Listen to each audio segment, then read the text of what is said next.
아주 평화로운 작은 마을이 있어요.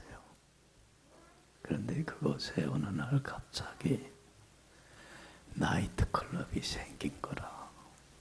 그건 동네 사람들의 큰 걱정거리가 생겼어요. 동네에 사는 젊은이들이 나이트클럽 드나들면서 타락해서 방탕한 삶을 살면 어떻게 될까 걱정들이 참 많아요. 그래서 그 마을에 있는 교회의 교인들이 모여서 철야 기도를 시작했어요. 하나님, 저 나이트클럽이 잘 안 돼서 문 닫고 이 동네를 떠나게 해주세요. 간절하게 기도하는데, 기도하는 교인 중에 좀 심하게 기도한 사람이 있어요. 이 사람들이 어떻게 좀 기도했냐면, 하나님, 하늘에서 번개를 내려서 나이트클럽이 어떻게 해달라고? 불타게 해달라고. 좀 심하잖아, 기도가. 근데 그렇게 기도한 거야. 근데 얼마 후에 정말 그 일이 일어난 거야. 번개가 쳐갖고 나이트클럽에 불이 난 거야. 인명피해는 없었지만 물질적인 손해를 나이트클럽 주인이 많이 입게 된 거라. 근데 주인이 교인들이 기도한 걸 알아. 어떻게 해달라고? 번개로 불나게 해달라고 하는 그 기도했다는 걸 알고 이 사람이 고소를 했어요. 내가 이렇게 물질적인 피해를 입은 건 다 누구 책임이다? 교회 때문이다. 교회가 배상해달라. 그래서 이 고소를 받은 교회가 어떻게 얘기를 했냐면, 기도한 것은 맞다. 그런데 기도해서 번개침으로 불난 건 절대로 아니다. 그러니까 우리가 책임질 일은 아니다. 맞아요, 틀려요. 맞는 얘기야. 그러니까 이제 이게 공방이 일어난 거예요. 이 사건을 맡은 판사가 양쪽의 얘기를 다 듣고 최종 판결을 내릴 때 이렇게 내렸다고 그래요. 이 사건에 대한 책임을 누구에게 있는가는 알 수 없습니다. 그렇잖아요. 그렇지만 분명한 사실은 하나 있습니다. 그 분명한 사실이 뭐냐면, 이 나이트클럽의 주인은 기도의 능력을 전적으로 믿는 사람이라는 사실이고, 교회의 교인들은 기도의 능력을 전적으로 믿지 않는다고 하는 사실입니다. 그러니까 제가 생각하기에 나이트클럽 이 클럽의 주인이 교인들보다 믿음이 좋은 것 같습니다. 그랬다는 거예요. 여러분들 어때요? 나이트클럽 사장이 믿음이 더 좋은 것 같아? 교회 교인들의 믿음이 더 좋은 것 같아요? 전자야 후자야? 여러분, 우스운 이야기 같지만 여기 봐요. 참 안타까운 얘기예요. 한번 물어봅시다. 우리 예수 믿는 사람들은 때를 따라 돕는 하나님의 은혜의 보좌 앞에 나와서 늘 기도합니다. 여러분들 기도할 때에 하나님이 내 기도하는 바를 다 들으시고 전적으로 응답해 줄 줄로 믿습니다. 믿음 갖고 확신 갖고 조금도 의심 없이 기도합니까? 아니면 하나님이 들어주면 좋고 안 들어주면 할 수는 없고 반신반의하면서 여러분들은 기도합니까? 전자예요? 후자예요? 예? 여기 봐요.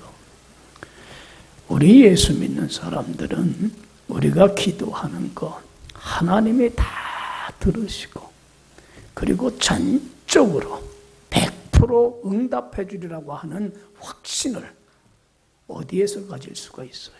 이런 확신이 어디에서 생깁니까? 예? 여러분들 이런 확신은 어디서 생기냐면 주님이 구하는 것 주시겠다고 말씀하셨기 때문에 그런 거예요. 할렐루야. 말씀에 근거하는 거예요. 마태복음 7장 7절에 예수님 말씀해요. 구하라, 찾으라, 두드리라. 그러면 어떻게 주리라? 주시리라. 할렐루야. 주님 말씀하신 대로 주님은 그대로 행하시는 신실하신 분이기에 그렇잖아요. 이 말씀 믿고 그대로 될 줄로 믿고 순종하여 기도하는 거예요. 할렐루야. 요한복음 16장 24절에 예수님이 말씀하잖아요. 지금까지 너희가 내 이름으로 아무것도 구하지 아니하였으나 구하라. 그러면 뭐 하리니? 봐도 구하면 줄게. 여러분들 구하면 주시겠다고 하는 약속한 말씀 그대로 우리는 될 줄로 믿어요, 안 믿어요? 믿기에 순종하는 거예요. 여러분들 오늘 설교 제목이 뭐예요? 따라합시다. 온전한 믿음. 온전한 믿음. 무슨 믿음이에요? 온전한 믿음이라는 게 어떤 믿음입니까? 주님께서 말씀하신 대로 약속하신 그 말씀대로 이루실 것이라고 하는 것을 믿고 뭐 하는 거예요? 전적으로 순종하는 것을 온전한 믿음이라고 하는 거예요. 여러분들 왜 우리가 주님 말씀하신 대로 그대로 순종을 못합니까? 왜 불순종하고 고역하는 삶을 삽니까? 말씀하신 대로 되리라고 하는 뭐가 없기 때문에 그래요. 믿음, 확신이 없기 때문에 그런 거예요. 그렇지요. 그러니까 온전한 믿음은 뭘로 반드시 나타나요? 순종으로 나타나요. 순종이 없는 믿음은 온전한 믿음이 아니고 참된 믿음이 아니고 이건 죽은 믿음이요, 이것은 거짓된 믿음이에요. 저는 야고보서 2장 26절 말씀을 늘 묵상을 하는데 여기 봐요. 거기에 뭐라고 기록이 돼? 하나님 말씀하냐면 영혼이 없는 몸은 못한 것과 같이 죽은 것 같이 행함이 없는 순종이 없는 믿음은 뭐한 것 같은 거다? 죽은 것과 똑같은 거다. 여러분들 보세요. 우리 몸에서 영혼이 떠나가 버리고 말면 영혼이 없어지면 이 몸은 어떻게 돼요? 분리가 되면 죽어요. 그러면 우리 몸은요, 사람이 죽으면 썩습니다.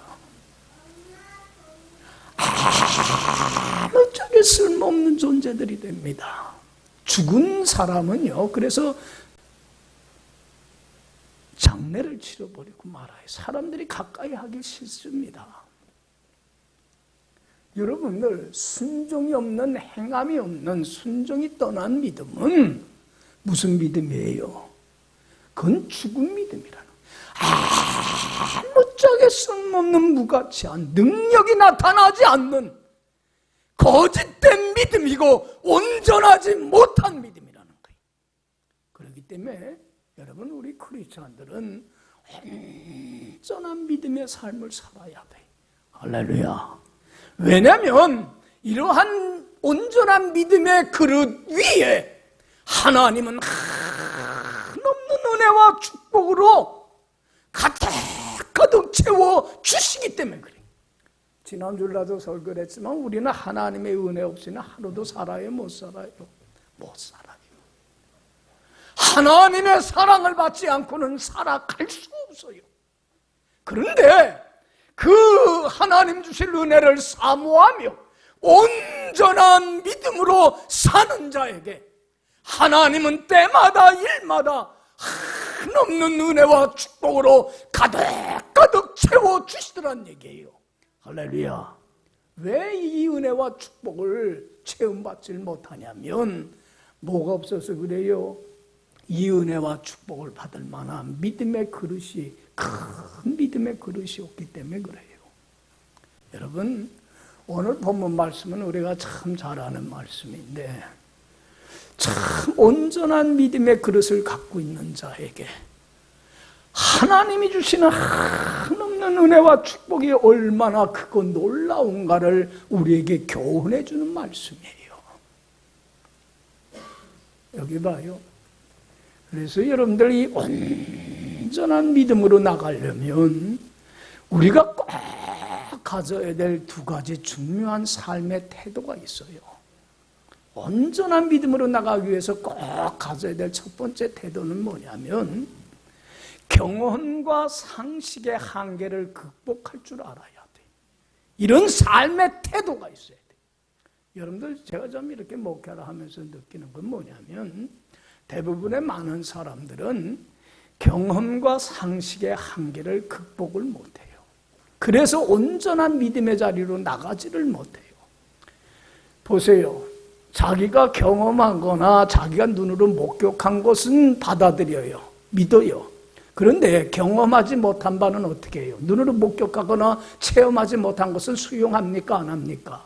믿고 받아들이질 않아요. 내 상식의 선에서 이해가 되고 납득이 되는 것은 받아들이고 수용을 하지만, 믿지만은 내 상식의 선에서 이해가 되지 않고 납득이 되지 않는 것은 믿고 따르지를 않아요. 수용하지를 않아요. 자신의 경험과 상식의 한계를 극복하지를 못해요. 그러니까 온전한 믿음의 자리로 나가지를 못한다는 얘기. 한 번은 여러분들, 예수님께서 제자들에게 여러 번에 걸쳐서 말씀했어요. 내가 고난을 받고 죽임을 당하지만 죽음에서 끝나지 않아. 며칠 만에 다시 살아날 거야. 3일 만에 살아날 거야.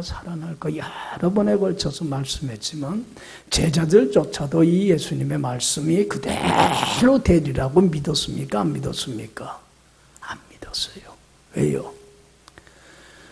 자신들의 경험과 상식에는 도저히 용납할 수 없기 때문에 그래요.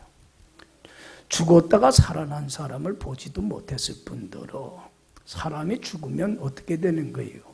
끝나는 거지. 어떻게 살아나? 자신의 상식으로는 도저히 용납이 되질 않기 때문에 받아들이질 않은 거예요. 그런데 여러분들, 예수님이 우리가 잘 알듯이 3일 만에 다시 살아났어요? 안 살아나셨어요? 말씀하신 그대로 살아나셨어요. 여러분, 예수님은 거짓말장이 아니잖아요. 사기꾼 아니잖아요. 자기 말씀하신 대로 어떻게 하시는 하나님이에요. 그대로 행하시는 하나님이에요.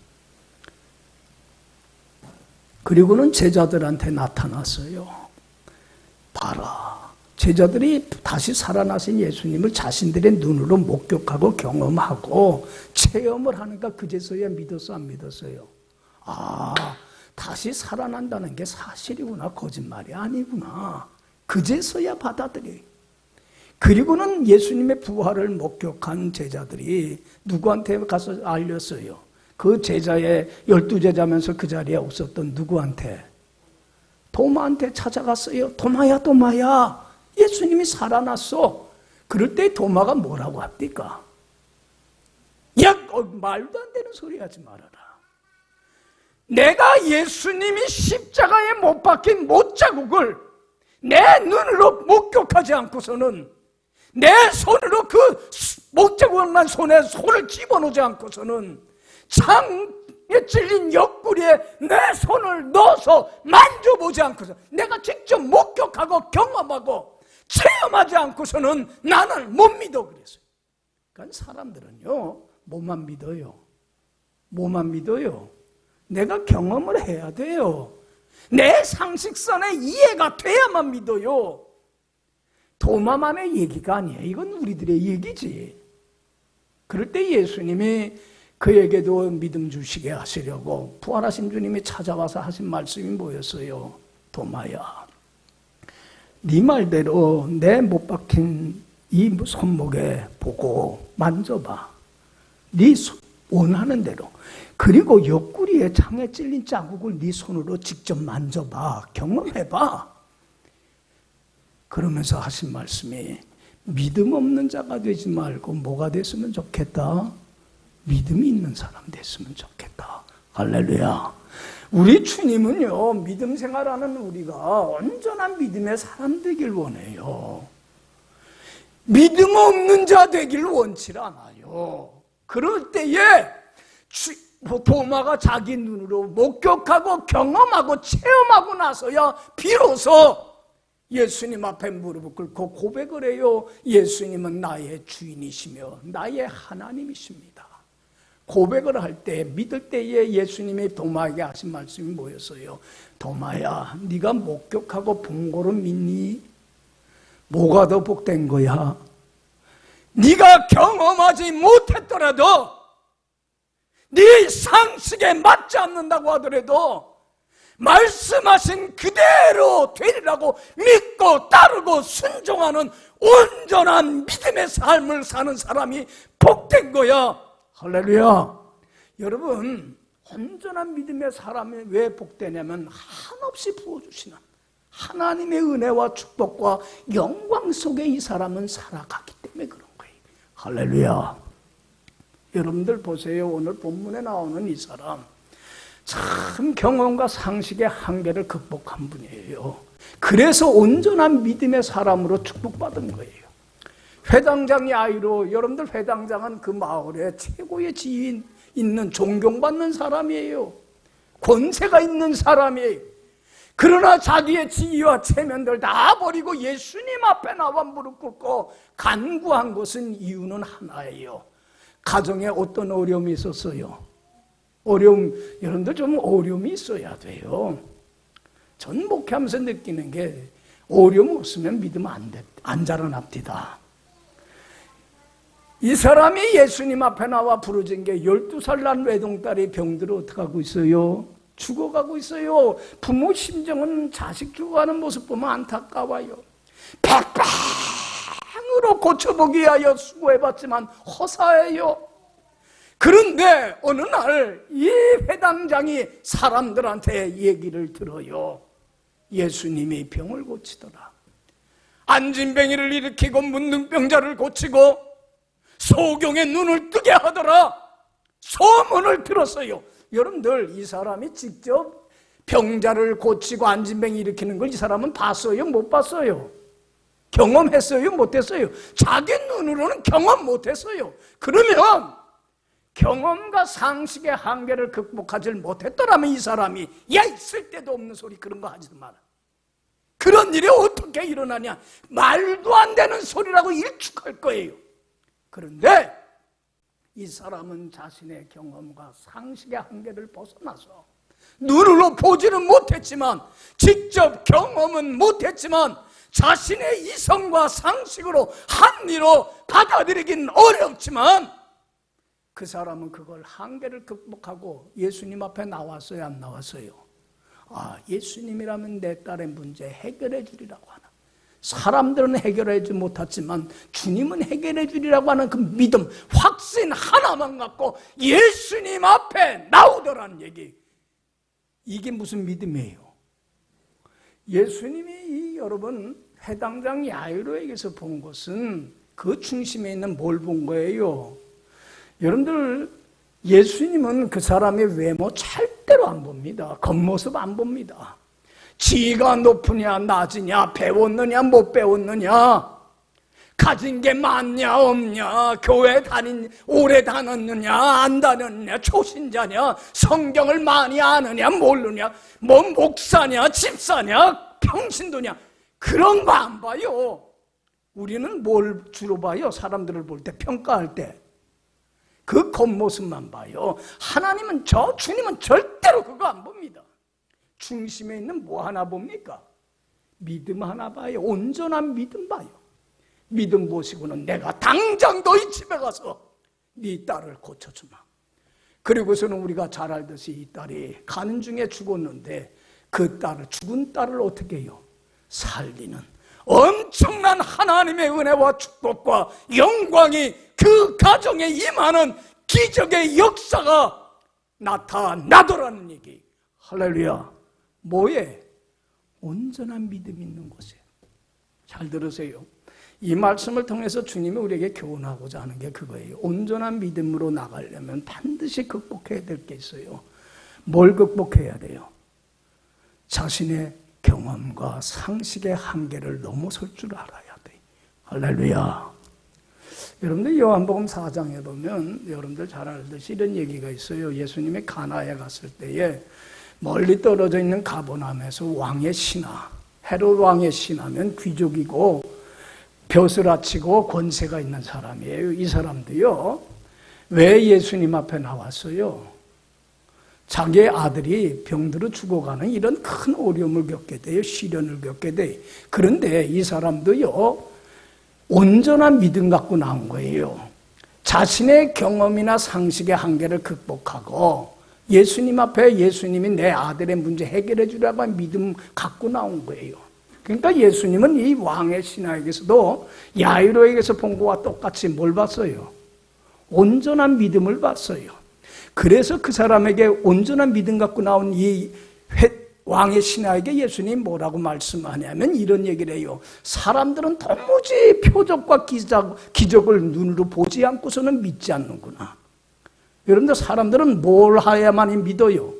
봐야만이 믿는데 이 사람은 보지도 않고 경험하지도 않고 자기가 들은 것 그대로 믿고 나온 이 믿음이 귀하다라고 하는 얘기예요. 온전한 믿음이라는 얘기예요.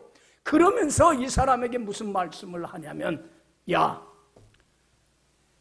네 아들이 살았으니까 돌아가라 그래. 여러분들 봐요.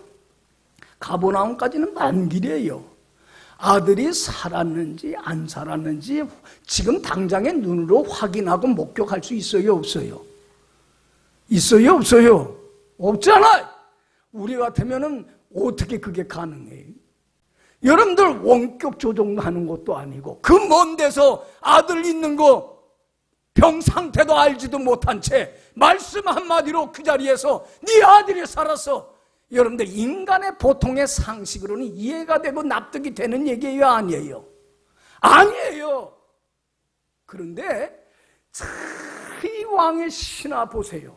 네 아들이 살았다고 하는 그 말 하나만 믿고 말씀하신 그대로 되리라고 확신하고 자신의 경험이나 상식의 한계를 극복하고 가요, 안 가요? 가버나움으로 가요. 순종의 대단한 믿음이죠. 갔더니 정말 아들이 살아났어, 안 살아났어요? 살아나는 엄청난 은혜가 임해서 그 가정이 다 예수 믿고 구원 얻고 영생 얻으며 천국을 누리는 복된 가정으로 회복되는 치유의 역사가 그 가정에 크게 임하더란 얘기. 할렐루야. 야이로나 왕의 신하와 같은 부모만 될 수 있다면, 이런 온전한 믿음의 부모만 둘 수 있다면 참 복이라. 할렐루야. 그렇지 않아요? 다른 게 아니라 하나님의 그 은혜와 축복이 그 가정에 임하잖아요. 삶 속에 임하잖아요. 온전한 믿음의 그릇 위에 이런 은혜의 역사가 나타나더란 얘기예요. 할렐루야. 여러분들 좀 봐요. 온전한 믿음으로 나가려면 첫 번째로 뭐를 극복할 줄 아는 자세가 필요해요. 경험과 상식의 한계를 넘어설 줄 아는 자세가 필요해요. 두 번째로는 꼭 필요한 게 오늘 본문을 통해서 얘기하는 게 뭐냐면 전능하신 하나님을 의지하는 삶의 태도가 있어야 돼요. 우리 하나님은 어떤 분이에요? 능치 못함. 우리 말로는 참 잘해요. 능치 못함이 없습니다. 여러분들, 우리 하나님은 정말 능치 못하시는 전능하신 하나님이에요. 죽은 자도 살리시고 홍해도 갈리시고 보리떡 5건 물고기 2마리로 몇 명을 5,000명을 먹고도 12광주를 남기는 기적의 역사를 일으키시는 분이에요. 할렐루야. 능치 못함이 없어요. 이런 전능하신 하나님을 끝까지 신뢰하는, 의지하는 믿음이 있을 때에 믿음의 위기가 와요. 순간순간. 그럴 때에 믿음 잃어버리지 않고 그 영적 위기를 극복하는 온전한 믿음의 자리로 나가서 하나님의 큰 축복의 영광에 참여할 수 있다는 얘기. 할렐루야. 어떤 하나님을 신뢰하는, 여러분들 여기 봐요. 믿음의 조상이 누굽니까? 아브라함도요, 한때는 이 전능하신 하나님을 의지하지 못함으로 믿음 잃어버리는 큰 잘못을, 실수를 합니다. 믿음의 조상조차도 전적으로 능치 못할 일이 없으신 하나님을 의지하지 못했어요. 여러분들 우리가 잘 알듯이 아브라함이 75세 때 부름받아요. 그때까지도 자식이 있었어요, 없었어요? 없었어요. 자식이 없는 아브라함 부르면서 하나님 뭐라고 말씀하냐면 창세기 12장 1절 2절에 아브라함아 너 본토 친척 아비집을 떠나 내가 지시할 땅으로 가라. 그러면 내가 네게 자식을 주어서 뭘 이루게 하고 큰 민족을 이루고 내 이름을 창대케 하리니 넌 복의 근원이 될 거야. 여러분들 보세요. 75세 동안 몸담고 살았던 고향 삶의 기반이 있고 터전이 있고 부모가 있고 형제가 있고 직장이 있고 모든 것이 있는 그곳을 떠나서 그 나이가 들었을 때에 전혀 낯선 미지의 땅으로 이민 간다는 게 쉬운 일입니까? 어려운 일입니까? 참 쉽지 않은 일이에요. 이건 대단한 하나님께 자기 운명을, 삶을, 인생을 맡기는 모험이요, 도전이요. 이거는 도박과 같은 거예요. 그런데 아브라함은 하나님께서 말씀하신 그대로 되리라고 믿었어요? 안 믿었어요? 믿었어요. 그래서 순종한 거예요. 믿음은 뭐예요? 순종이에요. 순종이 없는 믿음은 그건 온전한 믿음이 아니에요. 반드시 믿음 있는 곳에는 순종이라고 하는 열매로 나타나게끔 되어 있다는 얘기예요. 그런데 여러분들 보세요. 그 약속하신 말씀이 전능하신 하나님이 이룰 것을 믿고 하나님의 때에 하나님의 방법으로 이룰 걸 믿고 끝까지 믿고 기다려야 되는데 여러분들 이 전능하신 하나님에 대한 온전한 믿음, 의지하는 그 믿음을 갖지를 못했어요. 그래서 10년이 흘러니까 75세에서 몇 살이 됐어요? 85세가 돼요. 아내하고는 10살 차이야. 아브라함이 85세니까 아내는 몇 세예요? 75세면 여러분들 여자의 생리가 끝나면 의학적으로나 생리학적으로 자식을 가질 수가 없는 거예요. 이거는 불가능한 일이에요. 인간의 상식으로는. 그렇잖아요. 그러니까 조급한 거야. 이때도 뭐를 의지해야 되는데 우리 하나님은 어떤 하나님이야? 능치 못할 일이 없으신 전능하신 하나님이야. 그걸 믿었으면, 확신했으면 좋았을진데 인간적인 생각으로 그게 불안하니까 하나님의 때까지 믿고 기다리지 못하고 조급해서 어떤 잘못을 범했어요? 믿음을 잃어버리고 큰 실수를 해요. 인간적인 방법으로 그 문제 해결하기 위해서 자기 집에 있는 여종 하가를 첩으로 얻어갖고는 거기서 자식을 얻게 돼요. 누구예요? 이스마엘은 불순종의 아들이에요. 믿음을 잃고 얻은 아들이에요. 여러분들 이것으로 인해서 아브라함이 어떤 하나 불순종하고 믿음 잃어버리고 온전한 믿음으로 나가질 못함으로 당한 그 영적인 그 고통은 이루 말할 수가 없어. 늘 설교하지만 여기 봐요. 여러분들 하나님의 말씀에 불순종할 때 그 사람의 임하는 가장 무서운 형벌이 뭡니까? 심판이. 하나님의 말씀이 들리질 않는 기갈이에요.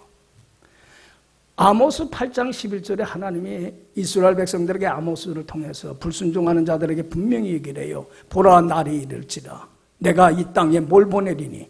기근을 보내리니 양식이 없어서 주림이 아니고 물이 없어서 목마름이 아니라 뭘 듣지 못하는, 하나님의 말씀을 듣지 못하는 영적인 기갈이 오리라고 그랬어요. 여러분들 우리 믿는 사람에게 하나님의 말씀이 들려지지 않는 영적 기갈만큼 고통스러운 거 없어요. 저는 목회를 살면서 그걸 경험을 하며 살아가요. 말씀이 들려져서 말씀을 듣고 받아들이고 순종하고 따르며 주님 안에 살아갈 때는 뭐가 넘쳐요? 생명의 떡이요 생명의 물이신 주님이 주시는 참된 기쁨과 평강으로 인하여 삶에 만족이 있고 기쁨이 있고 행복이 있고 즐거움이 있고 생수의 강이 내 심령 속에서 차고 넘쳐나요. 삶에 활력이 있어요. 기쁨이 있어요. 천국과 같아요. 그런데 하나님의 말씀이 들려지지 않기 시작하면, 영적인 기근이 오게 되면 하나님과 관계가 단절이 되어서 영적인 죽음이 와버리고 말면 말씀이 들려지질 않아요. 아무리 설교를 들어도 배워도 말씀이 와닿지를 않아. 그러니까 말씀을 듣고 따르질 못하니까 불순종하고 거역하게 되고 떠나버리고 마니까 뭐가 오기 시작해요? 삶의 의미도 없어지고 보람도 없어지고 허무하고 무의미하고 기쁨도 없고 즐거움도 없고 행복도 없고 너무나 허탄하고 삶에 무기력해져 버리고 말이야. 살아가는 이유를 못 찾아요. 영적인 뭐예요? 여러분들 배고파서 배고픈 거하고 물을 못 먹어서 목마른 거는 물 먹으면 되지만 영적인 기갈은 고통스러워.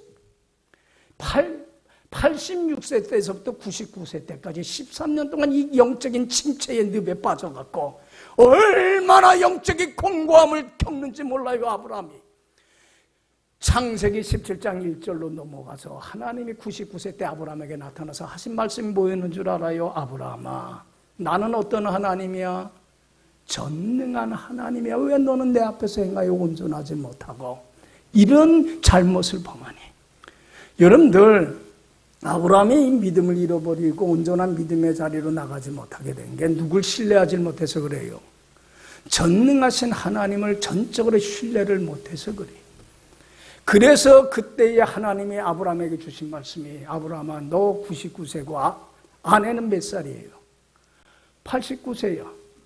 불가능한 것 같지만 네가 잉태하게 될 것이고 네 아들을 이삭이라 하라.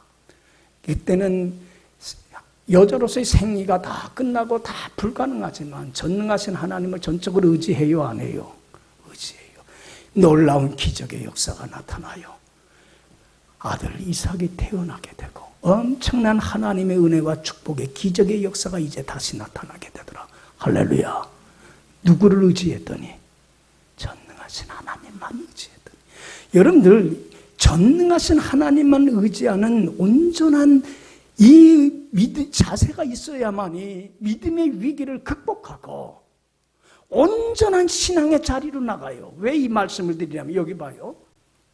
지금 야이로의 그 온전한 믿음을 보고 예수님의 그 집으로 가는 중에 시간이 지체가 돼요. 오늘 읽지는 않았지만 가는 중에 무슨 일이 일어나게 되냐면 12년 동안 혈루증으로 앓는 여인이, 이거는 여자가 하혈하는 부인병이에요. 자궁암이라고 그래요. 그러니까 예수님께 나와서 내가 이런데 부인병이니까 이렇게 아픈데 고쳐주세요 할 수는 없어, 이 여인이. 그래서 이 여인도 온전한 믿음을 가지고 나왔지만 말을 할 수 없으니까 가만히 뒤로 가서 가는 야이로 집을 향하여 가는 그 예수님의 옷자락 뒤를 어떻게 써요? 붙잡았어요. 그런데 그 믿음에 따라 기적이 나타나는데 병의 근원이 말라져 버리고 말아요. 그랬을 때 예수님이 그 자리에 멈춰서 뒤돌아서선 사람들에게 그래요. 누가 내 옷자락을 잡았니? 그래. 그냥 잡은 거 아니잖아요. 그러면서 그 여인과 대화를 나누게 되면서 시간이 지체되기 시작해. 얼마나 지연이 됐는지 모르지만 5분이나 10분 이 정도는 지연이 돼버리고 말았어요. 여러분들 보세요. 5분, 10분이라는 게 짧은 시간 같지만 이 아버지에게는 1초 가까운 거야. 딸이 죽기 전에 가야 되는 거야. 그렇잖아요. 심리적인 이 시간은 여러분들 야이로에게서 5분이라는 거 심리적으로는 무슨 시간 같겠어? 이 지체된 이 시간이 100년, 1000년, 만년 같이 길게 느껴지는 거야. 심리적인 시간은 달라요. 얼마나 조급하겠어요. 왜 이렇게 지연시키냐는 얘기예요. 예수님이 내 딸이 죽으면 안 되는데 죽기 전에 가야 되는데. 그런데 여기 봐요. 참 사람이 좀 예기치 않았던 일이 벌어져. 생각했던 대로 지연되는 그 순간에 누가 왔어요? 집에서 하인이 왔어요. 그러고는 회당장이 야이로에게 그래요. 주인님, 따님이 죽었습니다. 숨을 거뒀습니다. 여러분들 봐요. 죽었으면 끝난 거 아니에요? 보통 우리 같으면 이럴 거예요. 그 자리에서 주저앉아 실신을 하든지 아니면 정신을 잃고 죽은 딸을 향해서 가든지 그렇잖아요. 믿음이고 뭐고 예수고 뭐고 없어요. 이때는 정신 차릴 겨를이 없는 거야. 앞뒤를 대보질 못해. 위급한 상황에 처하면. 그런데 이 사람은 그래도 그 순간에 갈등을 합니다. 진퇴양난의 상황에서 예수를 끝까지 믿어야 될지 아니면 그냥 절망하고 포기해야 될지. 여러분들 이러한 믿음의 위기의 순간이 왔어요. 그럴 때에 갈팡질팡하고 있는 야이로를 향해서 예수님이 참 귀한 말씀을 합니다. 이거 참 귀한 말씀이에요. 49절 50절 읽어봅시다. 49절 50절 시작. 아직 말씀하실 때에 회당장의 집에서 사람이 와서 말하되 당신의 딸이 죽었나이다. 선생님을 더 괴롭게 하지 마소서 하거나 예수께서 들으시고 이르시되 두려워하지 말고 믿기만 하라. 그리하면 딸이 여기 봐요. 야이로에게 그래. 야이로야 두려워하지 마. 두려워하지 마. 그리고 네가 믿은 것처럼 어떻게 믿기만 해. 그러면 네 딸이 죽었지만 어떡하리라? 살아나. 여러분들 여기 봐요. 이때에 죽은 자도 살리시는 예수님이 전능하신 하나님이심을 믿을 수 있느냐는 얘기예요. 예수님은 어떤 분이에요? 우리가 믿는 예수님은 능치 못할 일이 없으신 전능하신 분이에요. 포기하겠느냐는 얘기예요. 그런데 만약에 이때에 이 전능하신 주님을 전적으로 의지하지 못했더라면 이 사람도 온전한 믿음 잃어버렸어요? 안 잃어버렸어요? 아브라함과 같은 그런 큰 잘못과 실수를 하고 그런 은혜가 임하지 않았을 거예요. 참 귀한 사람이에요. 전능하신 그 하나님이신 예수님을 끝까지 의지합니다. 그러면 예수님 우리 집 가십시다. 예수님이 내 딸을 살릴 줄로 믿습니다. 여러분들 봐요. 온전한 믿음은 뭘 의지하는 믿음이에요? 죽은 자도 전능하신 하나님을 끝까지 신뢰하는 자세예요. 신뢰하고 나갑니다. 여러분들 보세요. 예수님이 그 집에 들어갔더니 딸이 죽었어요. 그 죽은 딸을 향해서 예수님이 그럽니다. 이 딸이 죽은 것이 아니라 뭐 한다? 사람들이 비웃어요, 안 비웃어요? 죽은 사람을 잔데 비웃어요. 거기에 아랑곳하지 않습니다. 예수님이 나가서 죽은 딸의 손을 잡고서는 뭐라고 그랬어요? 달리달고 소녀야 일어나라 잡아 일으키니 그 소녀가 어떻게 돼요? 살아나는 기적의 은혜의 축복의 능력의 역사가 그 가정에 임하며 그 온 가정이 예수 믿고 주님 안에서 풍성한 생명을 누리며 하나님 나라 확장하는 거룩한 사명을 감당하는 삶으로 가정으로 변화되는 은혜의 기적의 역사가 이 가정에 임하게 되더란 얘기. 할렐루야. 할렐루야. 여러분 온전한 믿음으로 나가기 위해서는 이런 정말로 하나님의 은혜와 축복을 경험하는 그런 그릇감이 되는 믿음으로 나가기 위해서는 꼭 우리가 가져야 될 두 가지 자세가 있어요. 하나는 뭘 극복하고 경험과 상식의 한계를 넘어설 줄 아는 태도가 필요하고 또 하나는 전능하신 하나님을 끝까지 신뢰하는 사람의 생각으로 불가능하다고 포기하거나 절망하거나 믿음 잃어버리고 조급하고 실수하는 부를 범하지 말고 끝까지 신뢰하는 이 믿음으로 나갈 때 여러분들 주님께서는 더 큰 은혜로 축복으로 채워주십니다. 할렐루야. 그런데 이런 믿음은 누가 주셔야 돼요? 하나님의 은혜요 축복이 아니면 안 됩니다. 그래서 여러분들 이 온전한 믿음으로 나가기 위해서 꼭 여러분들이 가져야 될 태도는 뭐냐면 히브리서 12장 2절에 그래요. 믿음의 주요 온전케 하시는 이 누구만을 바라보자? 예수만 바라보세요. 믿음을 주신 이도 예수님이고 내 믿음을 온전한 믿음으로 나가게 하실 이도 누구예요? 예수님입니다. 세상도 바라보지 말고 나도 바라보지 말고 천국 가는 날까지 내 믿음의 주인이시며 믿음을 주시고 온전하게 하실 이인 예수만을 의지하고 예수님만을 바라보고 예수님만을 섬기고 예수님만을 따르며 말씀에 순종하며 주님 안에 갈 때에 주님이 내 안에 거하게 되고 그때에 주님이 주신 온갖 좋은 것들이 내 삶에 넘치게 될 뿐만 아니라 뭐가 넘치게 돼요? 온전한 믿음이 내 삶에 차고 넘침으로 믿음의 그릇 위에 한없이 부어주시는 하나님의 은혜와 축복과 그 능력을 날마다 경험하고 목격하며 살아가는 축복된 삶이 꼭 될 줄로 믿습니다. 오늘 이 말씀 넣고 믿음의 자리로 나가는 여러분들이 꼭 되기를 간절히 축원합니다. 기도합시다.